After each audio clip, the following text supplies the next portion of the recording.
Hello students, welcome back to my YouTube channel. आज की video में हम करेंगे प्रश्नावली 1.3 और 1.4। प्रीवियस लेक्चर में हमने 1.2 तक कंप्लीट कर लिया था।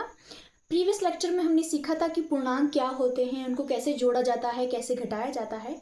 आज की वीडियो में हम करने वाले हैं कि पूर्णांक को कैसे भाग करेंगे, कैसे गुणा करेंगे। ठीक है, तो सबसे पहले प्रश्नावली शुरू करने से पहले कुछ बेसिक कवर कर लेते हैं, जैसे कि पूर्णांकों का गुण। ठीक है, गुणनफल कैसे निकालते हैं पूर्णांकों का। पूर्णांक आपको पता लग गए थे क्या होते हैं, ठीक, जिसमें ऋणात्मक संख्या भी आती है, धनात्मक संख्या भी आती है और शून्य आता है। जिसमें किन्हीं भी दो पूर्णांकों का हमने क्या निकालना हो, गुणनफल निकालना हो, तो गुणा करना तो सबने सीखा ही होगा प्रीवियस क्लास में। ठीक है, ये तो गुणा जमा घटा ये नॉर्मल चीजें तो आपको आती होगी, तो गुणा करना सीखते हैं। ठीक है, अगर हमारे पास दोनों धनात्मक यानी प्लस की रकमें हैं, दोनों प्लस के पूर्णांक है, धनात्मक संख्या है, तो उनको कैसे करेंगे। जैसे 2 × 3, यहाँ पे 2 भी हमारे पास धनात्मक संख्या है और 3 भी धनात्मक संख्या है, तो 2 3 सीधा क्या होने वाला है, 6 होने वाला है। ठीक है, बट अगर हमारे पास एक धनात्मक पूर्णांक हो और एक ऋणात्मक पूर्णांक हो, मान लो ये है -3। ठीक है, एक धनात्मक पूर्णांक है और एक ऋणात्मक पूर्णांक है, तो उसका फॉर्मूला कैसे बनेगा। ठीक है, इसको क्या करेंगे, 2 × -3। ठीक है, इसको ब्रैकेट में लिख लो चाहे, तो सीधा क्या 6 होने वाला है। 2 3 तो 6 ही होता है, लेकिन इसमें साइन भी लगेगा। अब किसका साइन लगेगा, ये देखो, एक ही माइनस है अगर, तो ये माइनस यहाँ आ जाएगा। ठीक है, यानी फॉर्मूला बनने वाला है, अगर ए हमारे पास कोई धनात्मक पूर्णांक है और बी हमारे पास एक ऋणात्मक पूर्णांक है, यानी ए गुणा -b होने वाला है -ab। ab क्या है यहाँ पे, ab का जो मतलब गुणनफल आएगा। ठीक है, -ab आया समझ। तो यहाँ पे एक प्लस की रकम थी, एक माइनस की रकम थी, मतलब सीधा माइनस का साइन लगने वाला है। ठीक है, प्लस माइनस माइनस। अब अगर मेरे पास जो पूर्णांक है वो क्या हो, ऋणात्मक हो। ऋणात्मक मतलब दोनों ही नेगेटिव संख्याएं हो, दोनों ही नेगेटिव नंबर्स हो। जैसे कि एक पूर्णांक मेरे पास -4 है, एक पूर्णांक -5 है। अब दोनों पूर्णांक को गुणा करना है। ठीक है, दोनों पूर्णांक क्या है, ऋणात्मक संख्या है, तो उनको कैसे करेंगे, -4 × -5। ठीक है, कितना आ जाएगा, 4 पंजा कितने होते हैं, 20। साइन किस चीज का आएगा, माइनस माइनस क्या होता है, प्लस होता है, इसको ध्यान रखना है। ठीक है, जब हम दो पूर्णांकों को, अगर एक पूर्णांक माइनस का है एक प्लस का है, तो आएगा माइनस। ठीक है, अगर वो माइनस माइनस तो आएगा प्लस, माइनस माइनस प्लस। आए समझ, हाँ यही है इसमें। तो फॉर्मूला क्या बन जाएगा, अगर हम किन्हीं दो ऋणात्मक पूर्णांकों को गुणा करते हैं तो उन दोनों को गुणा करेंगे और वो सीधा क्या बन जाएगा, a × b बन जाएगा। मतलब ये माइनस माइनस कट जाएंगे आपस में, ये माइनस माइनस नहीं रहेगी, माइनस माइनस प्लस वाली संख्या बन जाएगी। आया समझ। चलिए, और भी है इसमें। अब जैसे हमने प्रीवियस लेक्चर में पूर्णांकों को जमा करना सीखा था, तो उसमें गुण भी सीखा था, क्रम विनिमय साहचर्य गुण। ठीक है, जिसमें होता था कि a + b क्या होगा, b + a के बराबर। ठीक है, वैसे ही हमारे पास गुणनफल में होने वाला है क्या, अगर कोई संख्या होती है a × b, दोनों पूर्णांकों को गुणा किया तो ये इस बराबर होगा b × a के। ये तो पता है, 3 चौके भी 12 होते हैं और 4 3 भी क्या होते हैं, 12 ही होते हैं। और साहचर्य गुण में क्या हो जाएगा, इसमें 3 है मान लो, हाँ साहचर्य में आएगा ना वो, हाँ a × b × c। तो चाहे पहले a और b को गुणा करो, चाहे b और c को, जैसे सॉल्यूशन सेम आने वाला। एग्जांपल लेते हैं, मान लो ये 1 × 2 है × 3, तो इन पहले 2 × 2 × 3 कितने हो जाएंगे, 6। 2 3 6 होते हैं। इस तरफ चलो, इस तरफ क्या आ जाएगा, मान लो 1 a है और 2 × 3, 1 × 2 3 6, 6 × 6, इस तरफ भी 6 आ गया और इस तरफ भी 6 आ गया। आया समझ। तो a × b × c = a × b × c, मतलब चाहे a b को पहले गुणा करो, चाहे b c को गुणा करो, दोनों क्या होने वाले, सेम ही होने वाले हैं, बराबर ही होने वाले हैं। वैसे ही साहचर्य गुण के बाद था a गुण वितरण गुण। इसमें क्या होगा, a × b + c = किसके बराबर होगा, अगर मेरे पास कोई रकम है a × b + c, ये किसके बराबर होने वाला है। पहले तो ये हमने बहुत क्वेश्चन करे हैं ऐसे भी। ठीक है, प्रीवियस लेक्चर में क्लास 6 में करे होंगे आपने। a × b कितना होता है, पहले a को b से गुणा करेंगे। ठीक है, ब्रैकेट खोलते वक्त a को पहले b से गुणा करेंगे, फिर बीच में प्लस का साइन है, फिर a को c से गुणा करना है, यानी ये आ जाएगा a × b, पहले इन दोनों को गुणा किया, बीच में है प्लस, फिर a को c से गुणा किया ब्रैकेट खोल के। ठीक है, a × c, यानी ये बराबर होने वाला है a × b + a × c। Example लेते हैं, a की जगह ले लो 1 × b + c की जगह ले लो, इधर ले लो 2, बी की जगह 3 और सी की जगह 4 ले लो, ठीक है। अब इनको सॉल्व करना है तो कैसे करेंगे, ब्रैकेट खोलो, 2 को गुणा करो पहले 3 के साथ, यानी 2 दिए 2 गुणा 3, बीच में हमारे पास प्लस का साइन है, फिर 2 गुणा 4, 2 गुणा 4, ये हो जाएगा 2 3 6 प्लस 4 दूनी 8, 8 और 6 कितने होते हैं 14। वैसे ही हमारे पास ये माइनस के लिए भी होगा, माइनस के लिए मतलब जैसे a गुणा बी प्लस सी था, अगर b माइनस सी होगा तो वो भी सेम होने वाला है, a गुणा बी, बीच में माइनस का साइन, फिर a गुणा सी, यानी a गुणा बी, बीच में क्या है माइनस का साइन है, और फिर a गुणा सी, यानी a गुणा सी। आए समझ। चले अब इसके बाद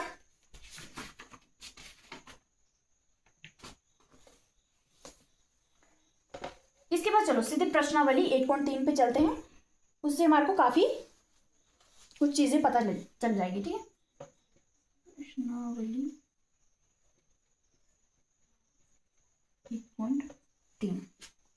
प्रश्नावली 1.3, प्रश्नावली 1.3 का जो फर्स्ट क्वेश्चन है उसमें हमने क्या करना है, गुणा करना सीखना है, जो कि मैंने आपको बेसिक में सिखा दिया है, पूर्णांकों को गुणा कैसे करते हैं, ठीक है। यहाँ पे मेरे पास एक धनात्मक पूर्णांक है 3 और एक ऋणात्मक पूर्णांक है -1, ठीक है। तो मैंने बताया था कि अगर एक पूर्णांक जो धनात्मक है और एक ऋणात्मक है उनको गुणा करें तो सीधा क्या आने वाला है, माइनस का चिन्ह लग जाएगा और जो गुणनफल आएगा दोनों का, ठीक है। 3 गुना 1, 3 एकम कितने होते हैं 3, निकलो। साइन किस चीज का आ जाएगा, एक ही माइनस है हमारे पास, अगर दूसरा माइनस होता तो माइनस माइनस प्लस हो जाना था, लेकिन एक प्लस का है एक माइनस का, प्लस माइनस क्या होता है माइनस, तो -3 इसका आंसर आने वाला है।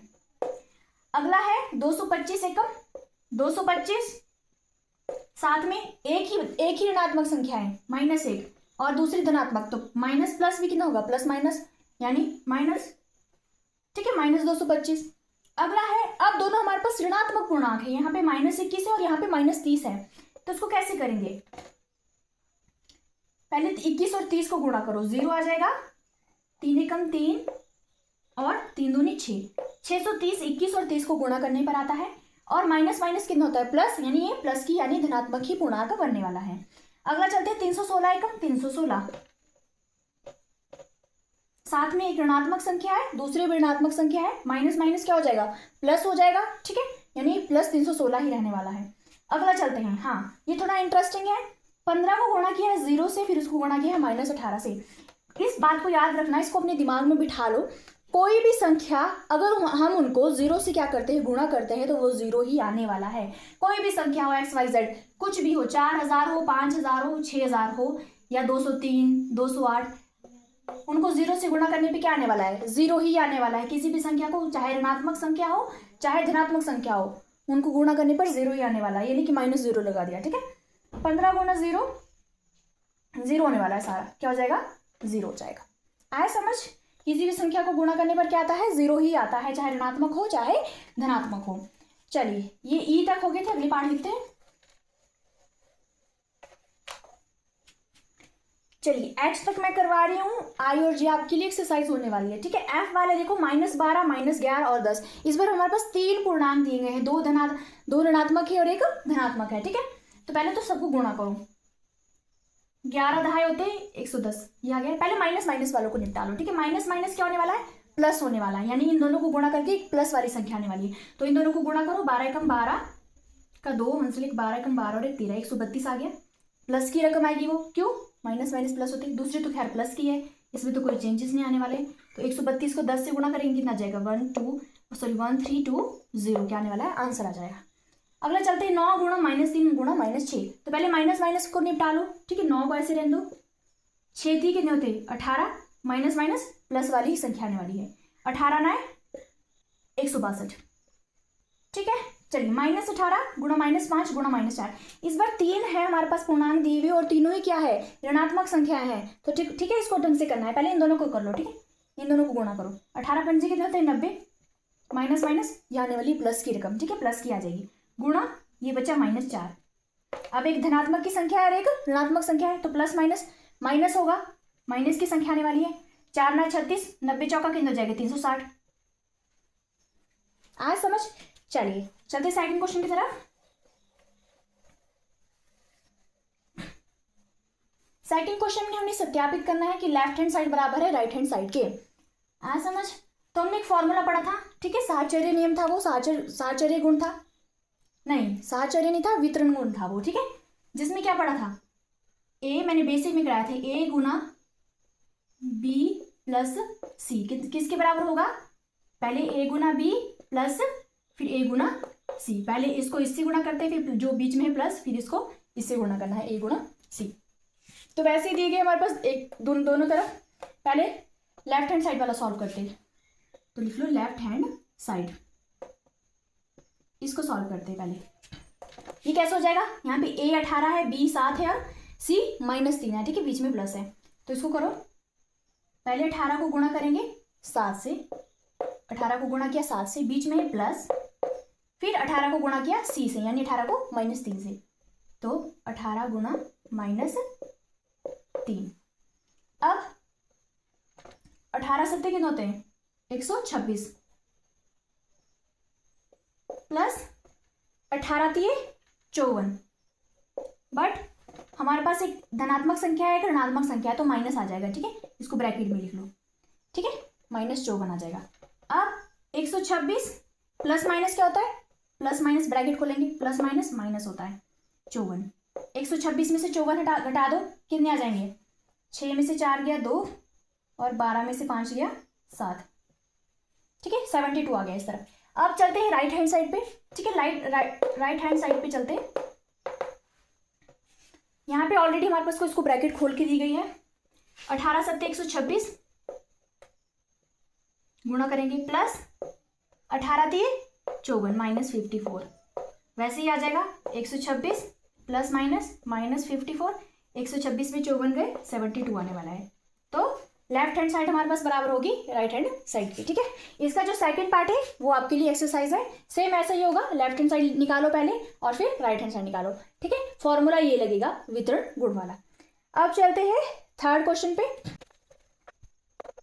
क्वेश्चन नंबर 3 का जो फर्स्ट क्वेश्चन है उसमें कह रहे हैं कोई भी ऐसा पूर्णांक, मतलब किसी भी पूर्णांक ए है उसके लिए -a गुणा a किसके समान है, -1 गुणा a किसके समान हो जाएगा, ये -1 है, कोई a संख्या है, ठीक है, a को 1 से गुणा करेंगे, क्या 1 को जिस मर्जी से गुणा करो a वही संख्या आ जाती है, यानी a ही आने वाला है, ठीक है, संख्या नहीं है बट इसको संख्या मान के चलो, मैथ्स है, ठीक है, और एक धनात्मक है तो दूसरा ऋणात्मक है, तो प्लस माइनस कितना होता है, माइनस होता है, तो क्या आंसर आ जाएगा -a, ठीक है।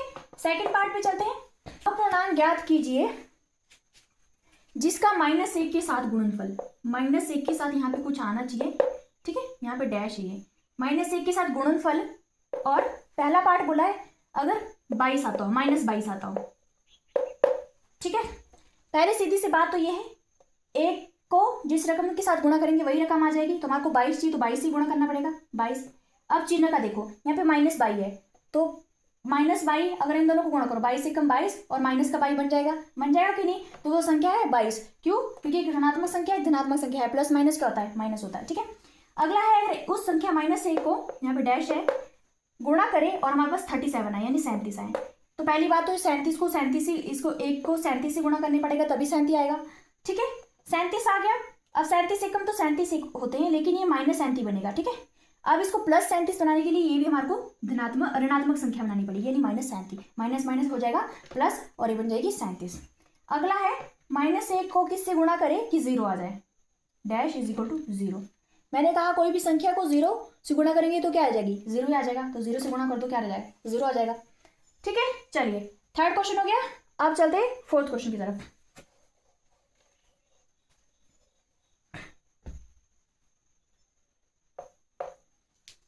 फोर्थ क्वेश्चन में एक पैटर्न दिया गया -1, हमने इसी पैटर्न को फॉलो करते हुए सत्यापित करना है कि -1 गुणा -1 इज इक्वल टू 1 होता है, तो -1 गुणा 5 होता है -5। ऐसे ही कोई 2-4 पैटर्न में एग्जांपल देती हूँ, बाकी आप खुद कर लेना। जैसे -1 गुणा 4 कितना हो गया, -4, -1 गुणा 3 कितना हो गया, -3, ठीक है, बाकी आप कर लेना। चलिए फिर क्वेश्चन की तरफ चलो।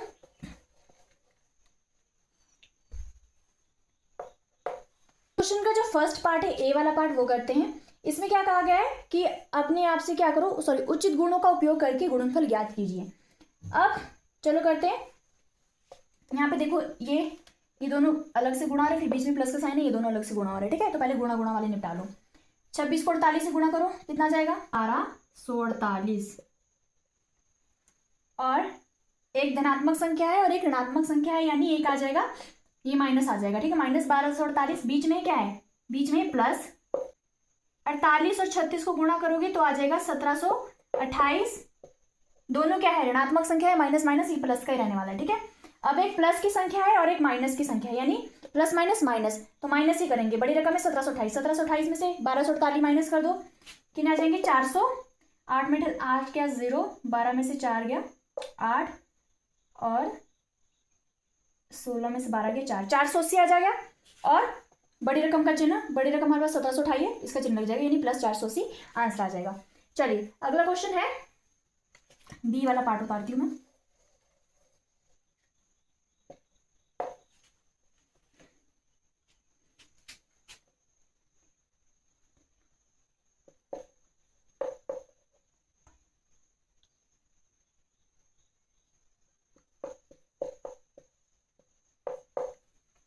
चलिए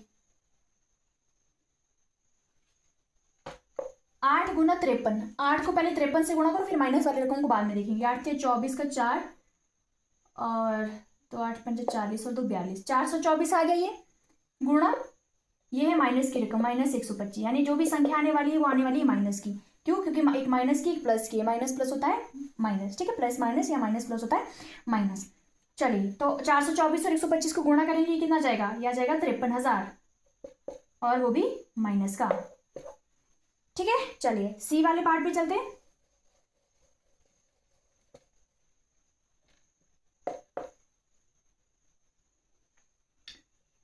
पंद्रह गुणा -25 गुना -4 गुना -10।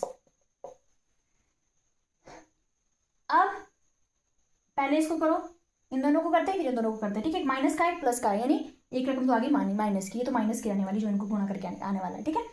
25 पंजा होते हैं 125 का 5, 12, 25 कम 25, 35 दोबारा 375, आए समझ, आ गया -375 गुणा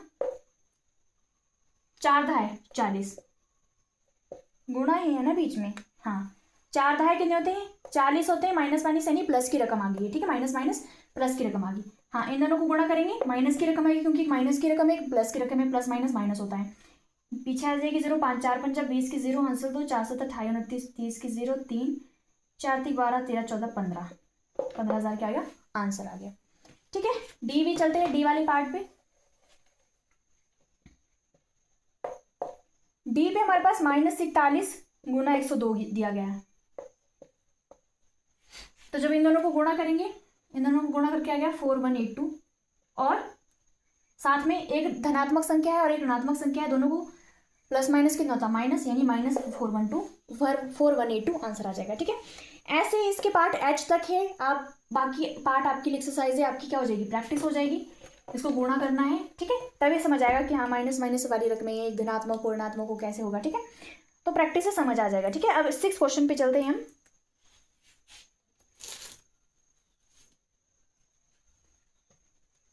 6 क्वेश्चन में कहा गया है, किसी हिमकरण यानी ठंडा प्रक्रिया में कमरे के तापमान को 40 डिग्री से 5 डिग्री सेल्सियस प्रति घंटे की दर से कम करने की आवश्यकता है। इस प्रक्रिया के शुरू होने के 10 घंटे के बाद कमरे का तापमान क्या होगा।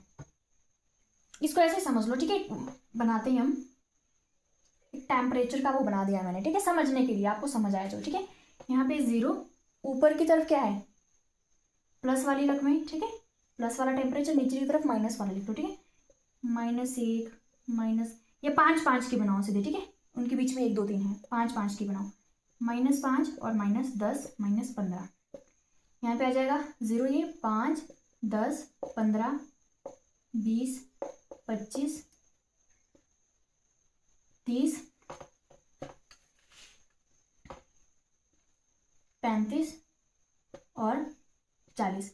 इन्होंने कहा कि जब हमने क्या किया, कमरे के तापमान को कम करना शुरू किया। कब, कहाँ से? ये 40 डिग्री सेल्सियस से, 40 डिग्री सेल्सियस से इन्होंने कम करना है, कहाँ तक पहुंचाना है? 5 प्रति घंटे की रफ्तार से। 40 डिग्री सेल्सियस से 5 डिग्री सेल्सियस प्रति घंटे। कमरे के तापमान को 40 डिग्री से करना है कम। हर घंटे कितना करना है? 5 डिग्री सेल्सियस प्रति घंटे के, यानी हर घंटे।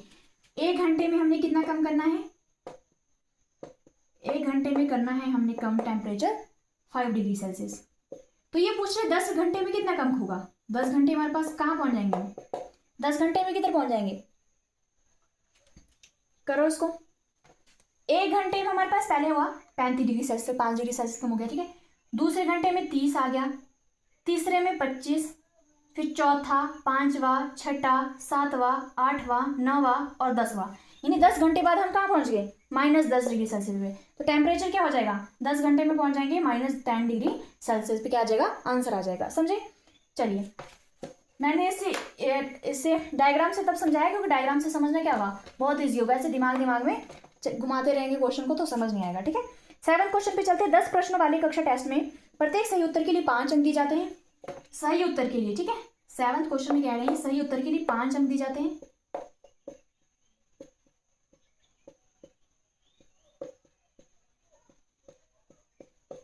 पांच नंबर दिए जाते हैं और प्रत्येक गलत उत्तर के लिए -2, ठीक है। गलत उत्तर के लिए -2 अंक दिए जाते हैं। तो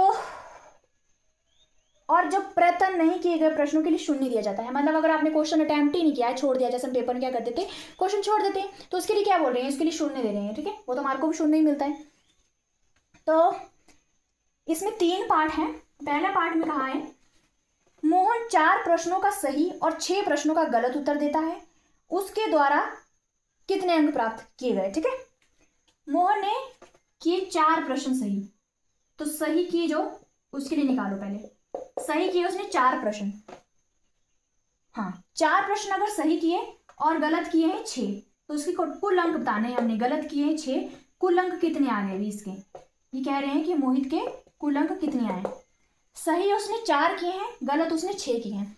अब सही उत्तर के लिए मिलता है, हर एक सही उत्तर के लिए मिलता है 5 नंबर। तो हर सही मतलब 4 क्वेश्चनों के लिए कितना मिलेगा? ये कह रहे हैं सही उत्तर के लिए 5 नंबर मिलते हैं। इसने 4 सही किए हैं, तो हर एक क्वेश्चन के लिए 5 नंबर मिलेंगे। तो 4 क्वेश्चन के लिए कितने मिल जाएंगे? 4 गुणा 5, यानी इसको मिल जाएगा 20। 4 5 20, ठीक है। 20 इसको मिल गया सही उत्तर के लिए। गलत इसने 6 किए हैं, गलत उत्तर के लिए भी यहाँ पे नेगेटिव मार्किंग हो रही है, -2 मिल रहा है, तो ये आ गया -2, ठीक है। 6 दूनी 12, -12, ठीक है। प्लस की एक माइनस की रकम है -12। हाँ, इन दोनों को जोड़ो, कुल अंक कितना आ जाएंगे? 20 प्लस -12, ठीक है। 20 प्लस करना है दोनों को, एक रकम माइनस की है, तो ये बन जाएगा 20 प्लस -12। 20 में से 12 गए 8, तो उसको मोहित को कितने नंबर मिल गए? उसको मिल गए 8 नंबर, ठीक है। वैसे ही रेशमा के 5 उत्तर सही और 5 उत्तर गलत है, उसके द्वारा कितने अंक प्राप्त किए गए? अब एक रेशमा है, यही मिटाओ सर।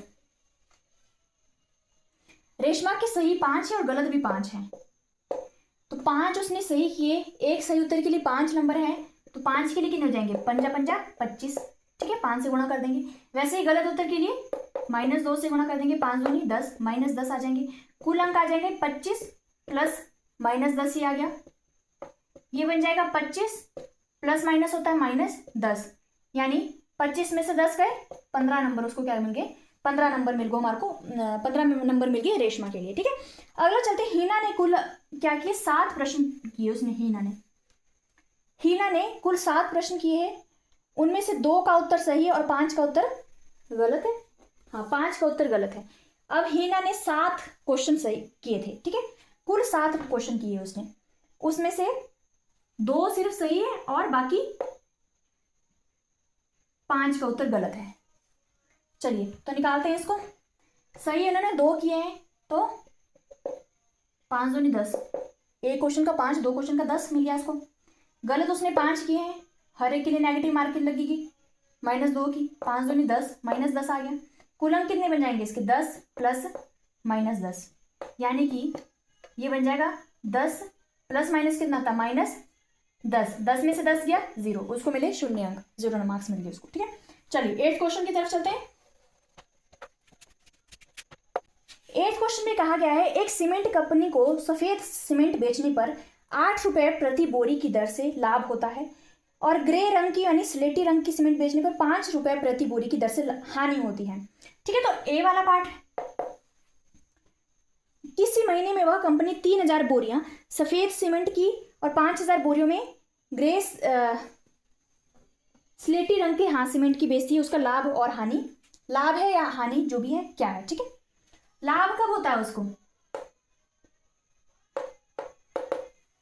लाभ होता है जब वो सफेद क्या बेचती है, सफेद रंग का सीमेंट बेचती है तो लाभ होता है, और हानि होती है अगर वो स्लेटी रंग का सीमेंट बेचती है, स्लेटी। अब लाभ होता है हर बोरी का 8 रुपए, हर बोरी का 8 रुपए, हानि होती है हर बोरी की 5 रुपए, प्रति बोरी का मतलब क्या, हर एक बोरी। ठीक है, प्रति मतलब एक बोरी का बोल रही है। ठीक है, तो अगर उसने एक महीने में 3000 बोरियां बेच दी, 3000 बोरियां सफेद स्लेटी, यानी उसको लाभ हो रहा है, लाभ हुआ उसको, क्योंकि सफेद क्या है, सफेद सीमेंट बेचा तो लाभ हो रहा है। 3000 बोरियां बेच दी उसने सफेद सीमेंट की, लाभ उसको एक बोरी पे 8 रुपये हो रहा है, तो 3000 बोरियों पे कितना हो जाएगा, 3000 गुणा 8, 8 या 24,000 हो जाएगा। ठीक है, लाभ। अब हानि देखो, हमने कुल का बताना है लास्ट में। हानि में क्या है, हानि होती है उसको हानि क्या मतलब, जब वो स्लेटी रंग की बेचती है तो उसको हानि होती है, पर उसने 5000 बोरियां बेची इसलिए उसकी हर एक बोरी पे 5 रुपए की हानि हुई, 5 पंजा 25,000, यानी हानि हमारे पास होगी 25,000 और लाभ हुआ 24,000। तो टोटल जब करेंगे मतलब देखो इसको ज्यादा क्या हो रहा है, ज्यादा क्या है, हानि है। ठीक है, 25,000 माइनस 24,000, 24,000 उसने कमाए और 25,000 उड़वाए, तो 25 में से 24,000 गए, 1000 रुपए, 1000 रुपए बचे उसके अपने पास, वो भी क्या हुई, हानि हुई हमारे पास। क्यों क्यों, अच्छा नहीं, उड़वाए नहीं उसने, 24,000 उसको मिले, 25,000 उसने गंवाए। ठीक है, लाभ तो सिर्फ उसको 24,000 का हुआ, लेकिन हानि होगी 25,000 रुपए ज्यादा की, तो हानि हुई हमारे पास और कितने रुपए की हुई, 1000 रुपए की हानि होगी। ठीक है, चलिए तो इसका ए वाला पार्ट हो गया, बी वाला पार्ट क्या होगा आपके लिए एक्सरसाइज है, बी वाला पार्ट इसका। ठीक है, इसके बाद चलते हैं हम इस एक्सरसाइज के लास्ट क्वेश्चन 9th क्वेश्चन पे। 9th क्वेश्चन में कहा गया है हमारे पास 4 ऐसे दिए गए खाली स्थान भरने के लिए दिए गए, यहाँ पे -3 गुना यहाँ पे कुछ आएगा और इधर आ गया 27, लिख लेते पहले मैं इसको।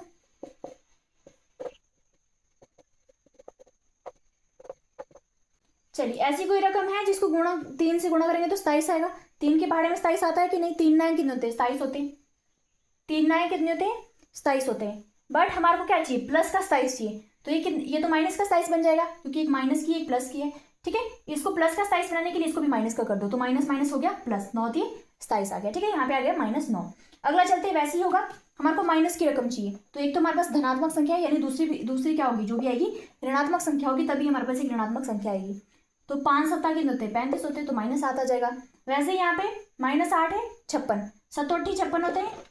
ठीक है, हमारे को माइनस की संख्या चाहिए, माइनस की ऑलरेडी है तो इसको माइनस की बनाने की जरूरत नहीं है, एक धनात्मक संख्या होगी, ऋणात्मक संख्या होगी, तब जाके हमारे पास एक ऋणात्मक संख्या आ जाएगी। ठीक है, 11 को 12 से गुणा करते हैं तो 132 आ जाता है, हमारे को प्लस का 132 चाहिए तो इसको माइनस का बना दो, माइनस माइनस कितना होता है प्लस 132। ठीक है, तो इसी के साथ मेरे पास जो है प्रश्नावली 1.3 खत्म हो जाती है।